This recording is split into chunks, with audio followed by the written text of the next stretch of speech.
Madame la Présidente, Madame Rajavi, chers amis, quand vous avez décidé de cette réunion ici à Paris, évidemment, vous ne saviez pas le drame qui allait se dérouler dans cette capitale française il y a maintenant un mois. Alors, si l'on s'était vu avant ce drame, probablement que l'on aurait dit, eh bien, les militants que vous êtes, les militants de l'Iran libre que vous êtes et l'Iran démocratique ont besoin du soutien des démocrates occidentaux, des démocrates européens, des démocrates français.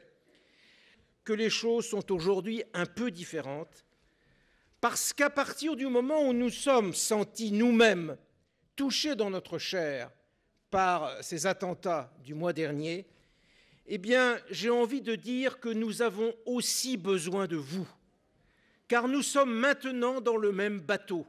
Nous sommes ensemble, menacés par les mêmes risques.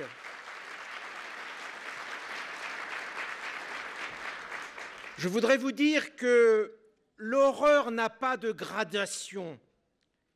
De même que le fondamentalisme sunnite ou le fondamentalisme chiite, je ne suis pas un théologien musulman, mais je ne vois pas tellement où est la différence. De la même façon, je crois que les lapidations en Iran, la barbarie de Daesh avec les décapitations, ou bien les kalachnikovs contre Charlie, c'est la même horreur.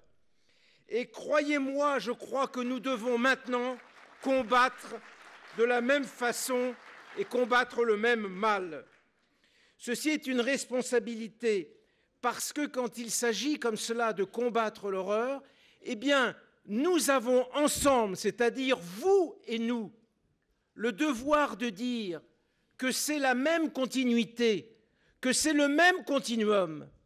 Parce que si vous expliquez au peuple français que les actes terroristes du mois dernier ont la même racine que la dictature qu'il y a chez vous, alors cela veut dire que la solidarité du peuple français et du peuple européen par rapport à ce qui s'est passé le mois dernier à Paris est une solidarité qu'il va être possible d'étendre vers vous et vers l'Iran.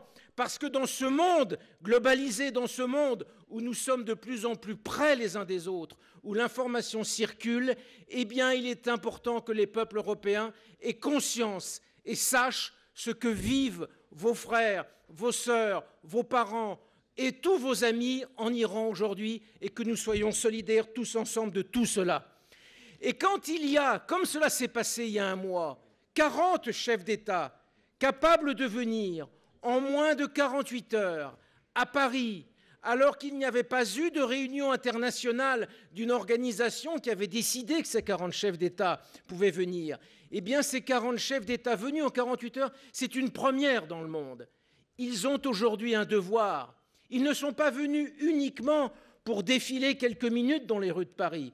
Ils sont venus pour assumer une responsabilité et une solidarité. Et quand ils se sont tenus les mains les uns aux autres, ou les bras les uns aux autres, ils ont marqué quelque chose dont nous avons maintenant le devoir de dire que ceci est un même fil qui part aujourd'hui du terrorisme dans les pays occidentaux, qui va en Syrie, qui va en Irak, qui va au Yémen et qui va en Iran, et qui va devant le défi de la possibilité de laisser le régime iranien aujourd'hui se doter de l'arme nucléaire. Vous comprenez que ce fil, si on le tire et si on le tisse ce fil, eh bien on est probablement capable d'expliquer qu'effectivement, votre combat, c'est aussi notre combat.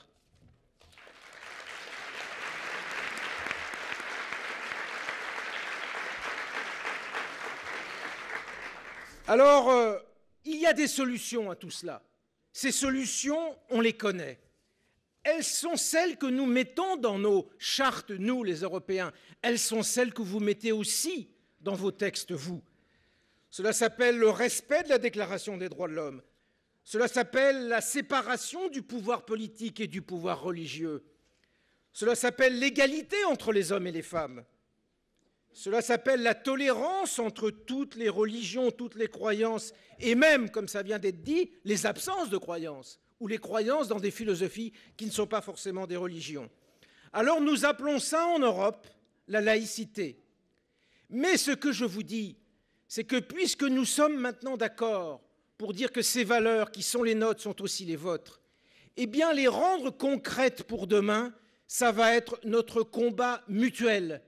Nous ne sommes plus dans une situation où c'est nous qui allons vous expliquer comment on met en œuvre toutes ces valeurs. Nous sommes dans une situation où vous avez autant à nous dire que nous avons à vous dire, autant d'expériences à partager de votre côté et du nôtre pour faire en sorte que nous mettions des mots concrets, des réalisations concrètes derrière ces valeurs-là pour construire le monde de demain. Et je crois même d'ailleurs, en tant qu'Européen, et ça a été dit tout à l'heure, j'ai plutôt honte globalement de ce qu'au niveau européen nous n'arrivons pas à faire.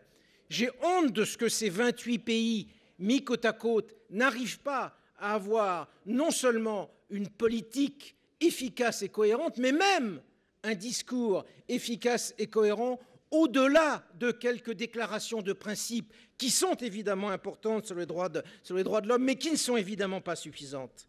Autrement dit, une fois encore, notre combat est absolument le même. Alors, le mouvement de la résistance iranienne, eh bien, cela devient aussi le mouvement de la résistance de l'ensemble des démocrates, de l'ensemble des citoyens, de l'ensemble des hommes et des femmes. Dans le fond, cette bataille qui pour vous est une bataille de vie, qui est une bataille essentielle du XXIe siècle. Alors, ce qui se passe aujourd'hui, ce qui se passe encore chez vous, c'est un drame, mais c'est aussi probablement le moment de l'intelligence, le moment du courage, le moment de l'unité entre nous. Alors, cette résistance que vous bâtissez, que vous construisez depuis maintenant plus de 3 décennies, cela devient une résistance mondiale que nous allons mettre en œuvre ensemble, avec vous, grâce à vous, pour vous, mais aussi pour nous. Merci.